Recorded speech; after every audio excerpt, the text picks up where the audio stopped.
Extremely sorry to disappoint. అంటే ఇప్పుడు ఏదో ఉనికిపోతున్నాను మంచం కింద కూర్చొని ఏడుస్తున్నాను అని అందరూ what ever the media speculating, వాళ్ళందరికీ చిన్న డిసప్పాయింట్మెంట్గా ఉండొచ్చు వీడియో. ఇక్కడ పాయింట్ ఏంటంటే, I just want explain the whole concept. ఇప్పుడు నేను ఆల్మోస్ట్ ఒక 1 year బ్యాక్ ఏదో ట్వీట్స్ పెట్టాను అనే ఎలిగేషన్. ఆ ట్వీట్స్ ఎవరో మనోభావాలు దెబ్బతిన్నాయి. ఇక్కడ విచిత్రం ఏంటంటే 1 year బ్యాక్ పెట్టిన ట్వీట్స్ 4 డిఫరెంట్ ప్లేసెస్లో 4 డిఫరెంట్ జ్యూరిస్డిక్షన్స్లో 4కి ఒకే 3-4 రోజుల వ్యవధిలో వాళ్ళ మనోభావాలు దెబ్బతిన్నాయి. వాళ్ళు ఆ పరంగా కంప్లైంట్ ఇవ్వడం, కేసులు పెట్టడం జరిగింది. ఇక్కడ పాయింట్ 1, ఎవరి మీద అయితే నేను పెట్టానన్న వాళ్ళు చెప్తున్నారో వాళ్ళకి లేదు, ఎవరో థర్డ్ పార్టీ, అసలు సంబంధం లేనివాడు. సో ఆ కాంటెక్స్లో అసలు ఈ కేసు ఎలాగా, ఈ సెక్షన్స్ ఎలా వర్తిస్తాయి అనేది అప్పుడు ఆబ్వియస్గా నాకు వచ్చే అనుమానం కానీ, నాకు కానీ నా మనుషులు కానీ, ఇది ఒక పర్సిక్యూషన్ చేయటానికి ఒక పద్ధతి ప్రకారం ఉన్న అలౌబుల్ లాస్ని వాడుతున్నారా, లేకపోతే ఇప్పుడు వరల్డ్ ఓవర్ ఒక ఫినామినా ఏం జరుగుతుందంటే, పొలిటికల్ పార్టీస్ వాళ్ళు they are weaponizing the systems of the police. అది అమెరికాలో జరుగుతుంది, యూరోప్లో జరుగుతుంది, ఇక్కడ కూడా జరుగుతుంది. యూనో, అప్పుడు నేను ఏ ఒక్క వ్యక్తిని, ఒక పోలీస్ ఆఫీసర్ని కానీ, ఒక పొలిటికల్ పర్సన్ కానీ నేను బ్లేమ్ చేయట్లా. I think it happens in certain ఒక ఏమంటారు దాన్ని, ఒక వే. అది అందరూ కూడా ఎంతో కొంత అది చేయటానికి టెంప్టేషన్ ఉండొచ్చు. But eventually there is the law of the land which will take the final call. So అది that I completely agree, believe in that and I abide by that as a citizen. So ఇప్పుడు ఇక్కడ జరిగింది ఏంటి, నాకు ఒక notice వచ్చింది, నేను ఒక రిప్లై ఇచ్చాను, ఫలానా చోట ఫలానా తారీఖు నేను వస్తాను. అప్పటికి నాకు జరుగుతున్న పని ఒక ఆన్గోయింగ్ స్కెడ్యూల్ ఉంది కాబట్టి, నాకు ఫిల్మ్ వర్క్ ఉంది కాబట్టి అవ్వలేదు. అండ్ ఇట్ ఈస్ వేరే ప్రొడ్యూసర్కి చేస్తాను, ఆ ప్రొడ్యూసర్కి నష్టం వస్తుంది కాబట్టి నేను మళ్ళీ టైం అడిగాను. ఇదేంటి కేసు, ఇదేం అర్జెంట్ కేసు అంటే 1 year తర్వాత ట్వీట్ చూసిన అతనికి 1 weekలో అన్నీ అయిపోవాలనేది ఏమన్నా మీనింగ్ ఉంటుంది అసలు దానికి? So which basically means it is being done for purposes other than the urgency of the case. ఇప్పుడు అర్జెన్సీ ఆఫ్ ద కేసు అంటే, మీరు మర్డర్లు గేడర్లు ఇన్ని జరిగి సంవత్సరాలు తీసుకుని ఏదో ఏదో ఒక ట్వీట్ పెట్టినన్న ఎలిగేషన్ మీద హుటాహుటిని మీరు అక్కడి నుంచి పోలీసులు వచ్చేసి ఇలా చేసి అలా చేసి. ఇప్పుడు ఇంకోటి ఏంటంటే, ఫస్ట్ ఆఫ్ ఆల్ నాకు పోలీసులు అరెస్ట్ చేయడానికి వచ్చారు లేదో కూడా నాకు సరిగ్గా తెలియదు. ఎందుకంటే they didn't say it in so many words. నేను మీడియాలో కూడా ఎక్కడ చూడలేదు ఆ విషయం, అంత మీడియా స్పెక్యులేషన్ తప్పిస్తే అది నేను చూడలేదు. బట్ ఇందాక నేను చెప్పిన కారణాల వలన కోయిన్సిడెంటల్గా వేరే వాళ్ళు అన్ని చోట్ల నుంచి వచ్చేస్తున్నారు అది ఇది అన్నప్పుడు, ఐ డోంట్ వాంట్ నా టైం వేస్ట్, నా వర్క్ వేస్ట్, నా వర్క్ ప్రెషర్ ఉన్న దాని వలన I wanted to take the assistance of the judiciary, because that is the final say in a democratic system కాబట్టి.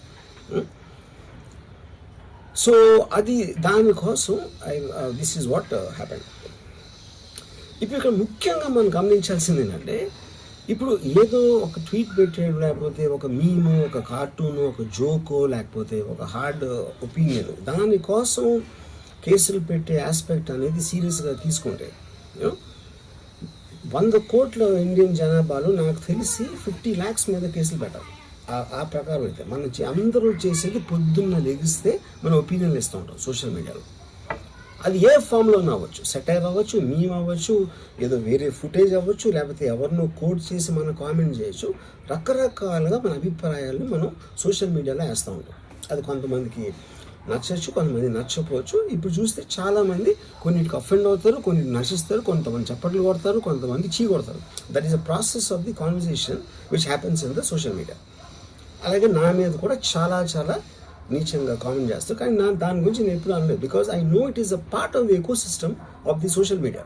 అది లేకపోతే సోషల్ మీడియాకి మీనింగ్ లేదు. ఫస్ట్ ఆఫ్ ఆల్ మీనింగ్ ఉండాలి అని మనం ఒకవేళ అనుకుంటే అప్పుడు దానికి పాలసీ చేయాలి.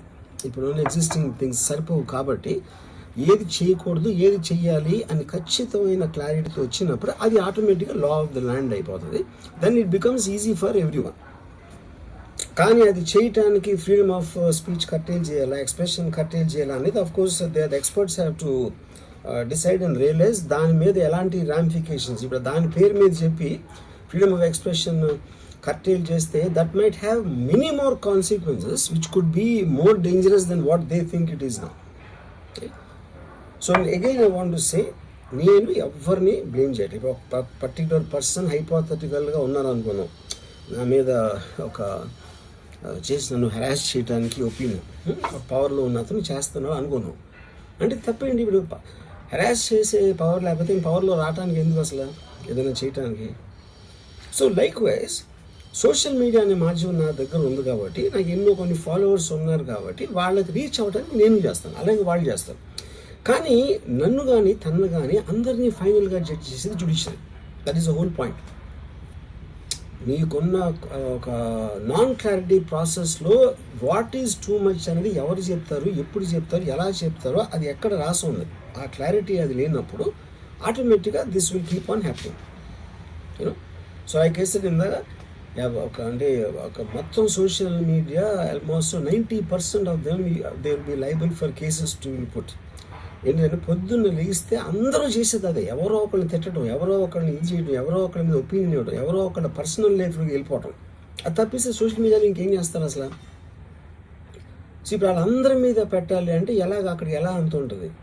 ఇంకోటి దాని అర్జెన్సీ ఏంటి, దాని ఇంపార్టెన్స్ ఏంటి, ఎంత అంటే ఇప్పుడు మర్డర్ కేసులు, టెర్రరిజం కేసులు ఇలాంటి దానికి ఒక సీరియస్ క్రైమ్స్ ఉండాల్సిన పోలీసు సంవత్సరం క్రితం పెట్టిన ట్వీట్ కోసం అతను he didn't reply properly are he didn't reply అన్న ఒక్క దాని బేసిస్ మీద ఒంగోలు నుంచి పోలీసులు వచ్చేసి అది చేశారు అంటే I'm not able to understand the police priority ఏంటని. నేను పోలీసుని బ్లేమ్ చేయట్లేదు, I'm tracking with the system, I'm not talking about the particular police officers. Ongole police officer మాట్లాడలేను.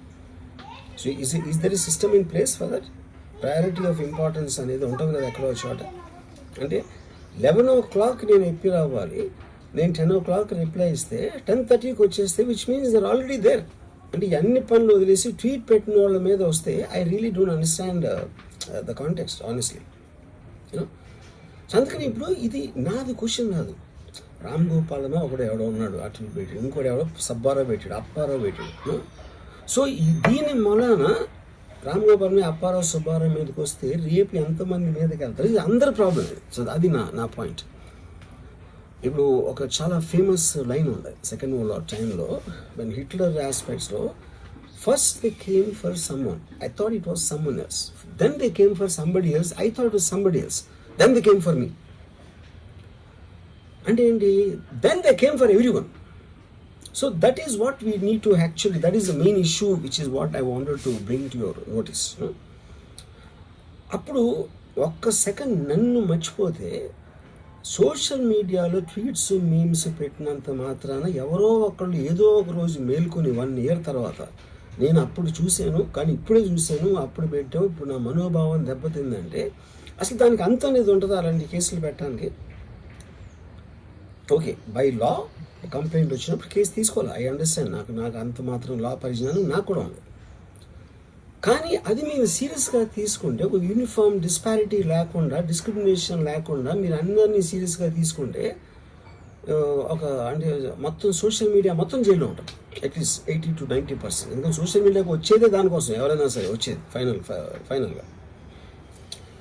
So basically I felt there is a need for me to tell concern people. ఇప్పుడు నేను పారిపోయానా, దాక్కుని ఏడుస్తున్నానా, భయపడి ఉనికిపోతున్నానా, ఏదైనా వాట్ ఎవర్, అది okay, that's all fine. I know that is for entertainment at the end of the day. అలాంటి thumbnails లేకపోతే ఎవరు చూడరు కాబట్టి వాళ్ళ బతుకు తీరు కోసం అలాంటివి పెట్టుకుంటారు. I have no problem with that. Everybody wants to make a living. But on the larger picture I want to say this one thing lastly నేను చెప్పేది అంటే, ఒక్కటే అందరూ అర్థం చేసుకోవాల్సింది, ఇది సోషల్ మీడియా ప్రాబ్లం, నా ఒక్క ప్రాబ్లం కాదు. That is what I will request everyone to understand, including if at all ఎవరన్నా దీన్ని పని కట్టుకుని ఇది చేసే మనుషులు ఎవరన్నా ఉన్నారని నేను చెప్పట్లేదు, I don't want to jump the gun, but even for them I think fundamental importance is this point అనేది I wanted to tell. Thank you.